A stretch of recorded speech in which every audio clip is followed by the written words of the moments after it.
Continuando aqui, esse tema, essa aula é bem grande. Diz o seguinte aqui, ó. Quando o estabelecimento não se enquadrar naquele quadro 1, lembra que tem um quadro 1, aquele que eu mostrei antes, que está mostrando o grau de risco da empresa e está mostrando também o número de funcionários. Então você vai analisar o número de funcionários da empresa e analisar o grau de risco e vai cruzar as duas informações para descobrir qual vai ser a composição da tua CIPA. Lembra disso? Agora, digamos que a empresa não se enquadre naquele quadro e que ela não tem SESMIT, ela não tem um serviço especializado de segurança e medicina do trabalho. O que vai acontecer? Se ela não tiver essas duas coisas, nem tiver enquadrada no quadro 1, nem tiver o SESMIT na instituição, na empresa, a organização vai ter que nomear um representante. Ela vai nomear esse representante para auxiliar na execução das ações de prevenção, de segurança e de saúde no trabalho, podendo ser adotados mecanismos de participação dos empregados por meio de negociação coletiva. Eu vou explicar isso aqui com calma. Eu tinha que ler esse texto aqui para vocês. Esse texto que está aqui do lado é um texto super importante e eu tinha que ler ele com muita calma. Eu queria chamar a atenção para duas coisas. Aqui está dizendo que se a empresa não se enquadrar no quadro 1 e se a empresa também não tiver SESMIT. Se ela não tiver essas duas coisas, ela vai indicar um representante, um único funcionário que vai ser a CIPA. Aquele funcionário vai ser a CIPA. Ele vai fazer a função da CIPA. Ele vai ser um nomeado ou um representante nomeado, como a norma está chamando aqui. Agora, se ele tiver SESMIT, se ele tiver o serviço especializado, adivinha o que vai acontecer? Isso mesmo. No caso de atendimento pelo SESMIT, se a empresa tiver SESMIT, ela não se enquadra na CIPA. Ela não se enquadra lá naquele quadro do anexo 1 da CIPA. Mas ela tem um SESMIT, ela tem um Tec Segurança, né? Ela tem o pessoal lá do SESMIT, um engenheiro, ela tem o médico. Então, se ela tiver essa condição, o SESMIT é que vai desempenhar as atribuições da CIPA. Então, eu queria mostrar para vocês que situação é essa. Observa aqui em tela. Vocês estão vendo aqui do lado? Eu vou passar a seta do mouse para que vocês consigam observar. Existem algumas situações em que o quadro aqui está vazio. O quadro está branco. É isso mesmo. Observa aqui, ó. As empresas de grau de risco 1, se ela tiver menos de 80 funcionários, ela não precisa ter CIPA, segundo esse quadro. Se a gente for observar, as empresas com grau de risco 2, com menos de 50 funcionários, elas não vão ter CIPA. E as empresas com grau de risco 3 e 4, que tiver até 19 funcionários, ó, não vai ter CIPA também. Observou? Então, essas empresas que têm poucos funcionários ou então têm um grau de risco muito baixo, essas empresas não vão ter um dimensionamento da CIPA. Aí você faz a segunda pergunta. Tá, não vai ter dimensionamento da CIPA, mas ela tem SESMIT? Ela tem um serviço especializado nessa área?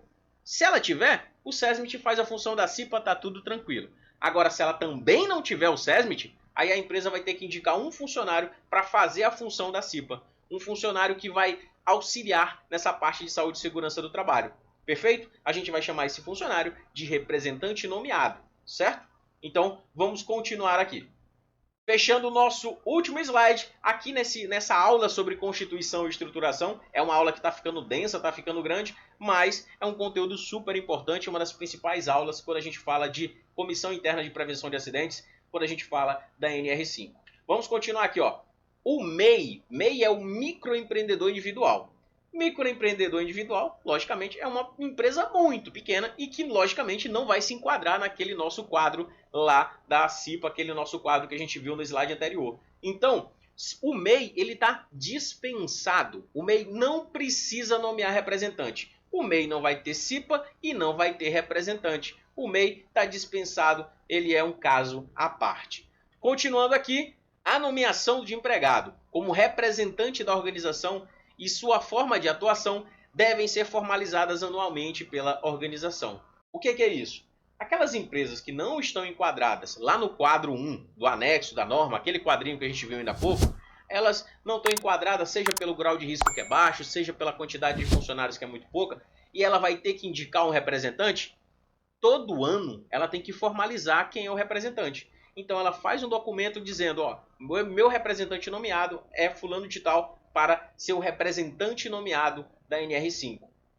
Todo ano ela tem que formalizar, ela tem que ir lá e dizer quem é o representante daquele ano. Pode ser o mesmo representante? Pode, não tem problema nenhum. Mas todo ano ela tem que formalizar. A outra informação, ainda aqui na Constituição e Estruturação da CIPA, fala que a nomeação de empregado como representante da organização não impede do ingresso da CIPA, quando da sua constituição, seja como representante do empregador ou representante do empregado. Calma, calma. Isso aqui é fácil de entender. Imagine aqui. Tem um funcionário que a empresa tem um grau de risco baixo, tem poucos funcionários e ele foi indicado como representante. E aí ele é indicado como representante várias vezes seguidas, certo? Mas um belo dia, a quantidade de funcionários da empresa cresceu. E agora, quando eles foram olhar lá, foram redimensionar a CIPA, eles perceberam que agora, pela quantidade de funcionários, a empresa já era obrigada a ter uma CIPA. Um único representante não era o suficiente mais. O que é que eles vão fazer? Eles vão fazer as suas eleições, não é isso? Então ele vai lá, vai fazer uma eleição, porque agora vai ter CIPA, aquele representante não é mais suficiente. Olha o seguinte, esse representante que já estava lá sendo representante da CIPA várias vezes, ele pode se candidatar para a CIPA? Ele pode ser candidato da CIPA? Ou então ele pode ser indicado pelo empregador para ser um titular ou um suplente na CIPA? Pode, não tem problema nenhum. Aí você vai me dizer, não, Caio, mas lembra, só pode uma reeleição. O mandato é de 1 ano, só pode uma reeleição. Calma, só pode uma reeleição do cipeiro que compõe a CIPA.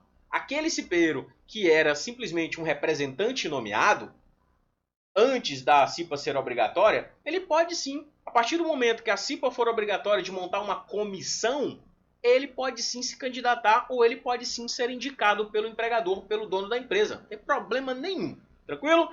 Então, a gente fecha aqui essa parte de constituição e estruturação da NR5. Na nossa próxima aula, a gente vai falar sobre o processo eleitoral. Tem muitos detalhes no processo eleitoral, tem muitos prazos no processo eleitoral. Eu espero que você continue aqui comigo, que a próxima aula está chegando aí. Grande abraço e bons estudos!